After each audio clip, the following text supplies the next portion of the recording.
I mean, stains oil and gas. I mean, $40 million. So Yes, why would you now leave oil and gas and say you want to go and do solar?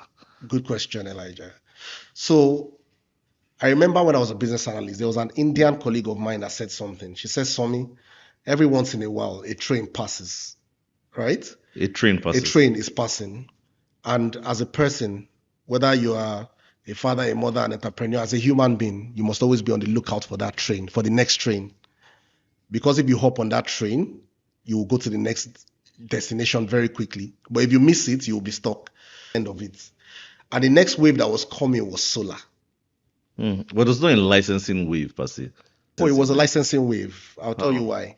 Because at that point, you had social impact investors that were very committed to providing access to solar for underserved customers, underserved people, right? Which is the customers off grid. If you understand a little bit of paygo, you don't need to be an expert, and you are articulate and you are professional, you will get access to funding.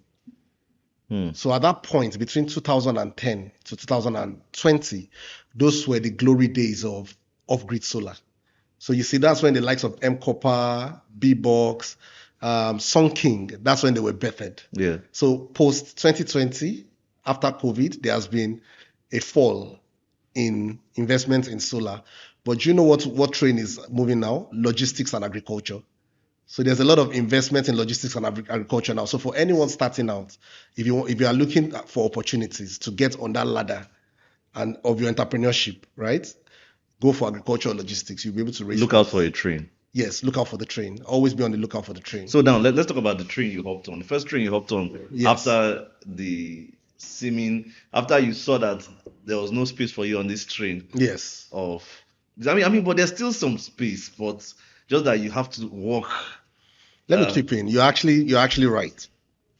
There's a train now in oil and gas because the landscape has shifted, right?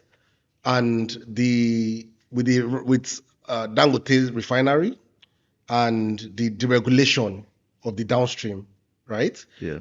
Anyone now that wants to be a billionaire, if you have the heart, because it requires heart, Yeah. serious heart, you can go into oil and gas. And in fact, when I say heart, it's actually not as much heart as before, because now there's still a bit of a fair level playing field. If you know how to position your filling stations properly, right? You understand location, and you understand logistics, and you understand how to manage your numbers, you can become a distributor for Dangote and cash out. I mean, it's easier said. Yeah. He said it's so easy, but it's, Yeah.